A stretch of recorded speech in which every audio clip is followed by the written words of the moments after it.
Hi, and welcome to this information seminar on the adverse health effects of fragrances.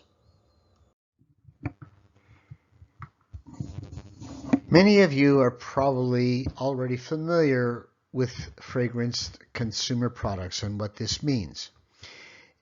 It's defined as products with an added fragrance or scent, and there are multiple sources of fragrance consumer products in your environment, such as air fresheners, deodorizers, cleaning products, laundry supplies, household items, perfumes, personal care products, and items for babies.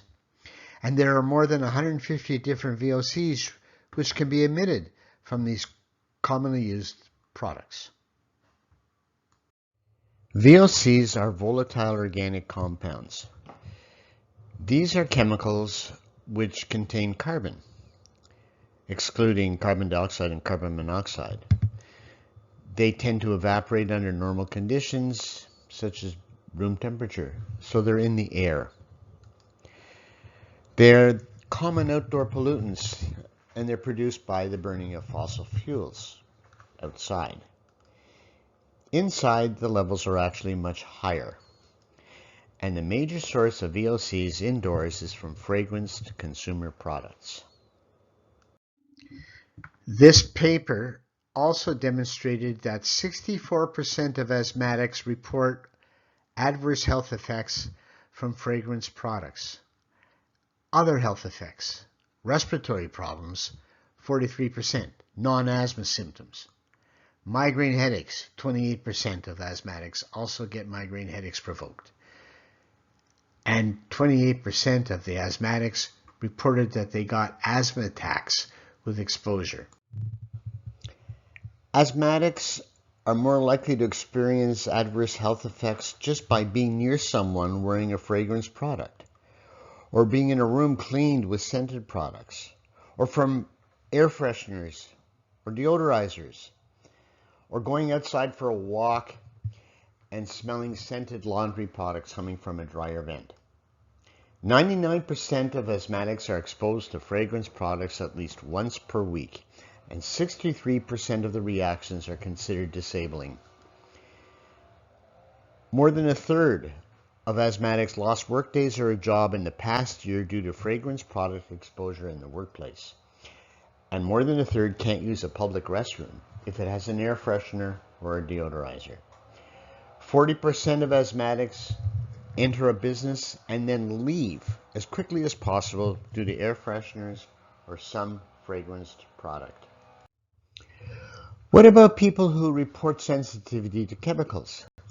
The prevalences, that is, the number of people in the general population who report chemical sensitivity or have been diagnosed by a doctor with multiple chemical sensitivities, are increasing. The most recent studies in the United States show that 25.9% self-report chemical sensitivity, and almost 13% have been diagnosed by a doctor with multiple chemical sensitivities, or MCS. With respect to sensitivity to fragrances, 92% of people medically diagnosed with MCS are sensitive to fragrance. And of those reporting chemical sensitivity but have not been diagnosed by a doctor, more than 80% complain of sensitivity to fragrances. Scented products worn by other people can be irritating for almost a third of the general population. It's higher in asthmatics, and 2/3 of chemically sensitive people find these things just irritating. Problems from air fresheners and deodorizers is significant as well. 1/3 of asthmatics, almost 2/3 of chemically sensitive people will react to these things. They're found in public washrooms, hanging on the rearview mirror of taxis, etc. And what about going for a walk in your neighborhood when people are venting their scented laundry products outside? Asthmatics and chemically sensitive people in particular are quite bothered by these exposures. In the past year, there was a paper published which looked at fragranced baby products. They measured VOCs emitted from 42 common ones, and found 228 different VOCs. 43 of these VOCs were classified as potentially hazardous, but only 5% of all the VOCs, or 12% of the potentially hazardous VOCs, were even listed on any product label or any safety data sheet or the website of the producer. Here's what's really important to note.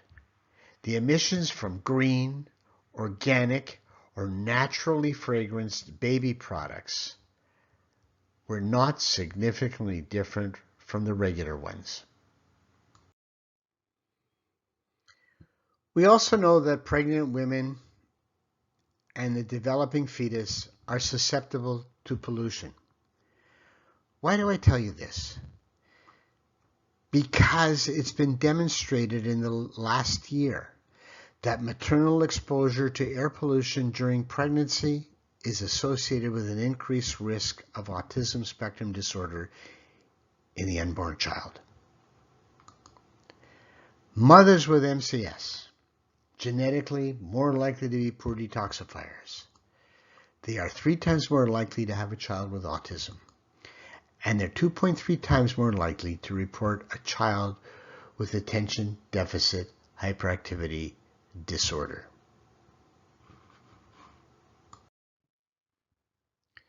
This paper looks at the combined statistics from 3 national studies performed in the United States, Australia, and the United Kingdom, and it looks at adults with autism and the effect of fragrances.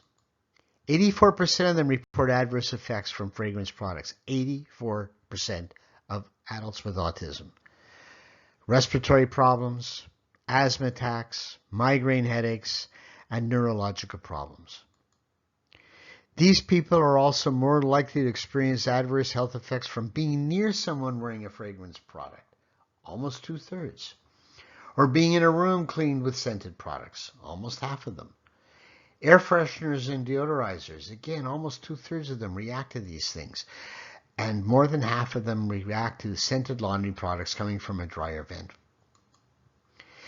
74% of the reactions are considered disabling, and almost 60% of these people lost workdays or a job in the past year because of exposure to fragrance products in the workplace. What is surprising is that autistic adults are more likely to experience reactions to chemicals and in a worse manner than asthmatics.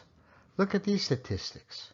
84% compared to 64% of autistic adults have adverse reactions from fragrances.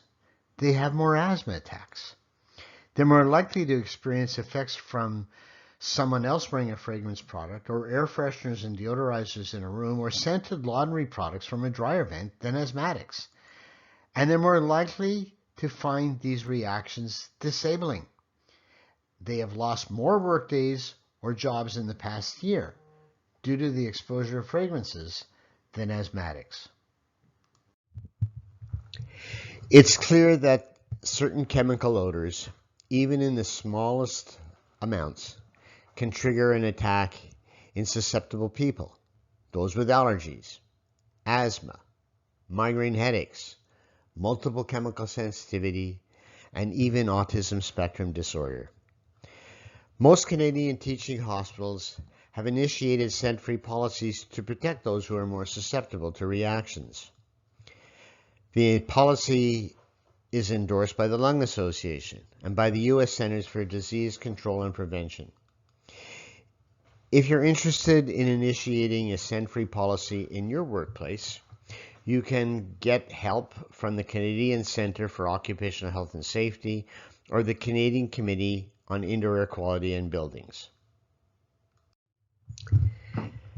In an editorial published in the Canadian Medical Association Journal in 2015, it was recommended that artificial scents should have no place in hospitals at all.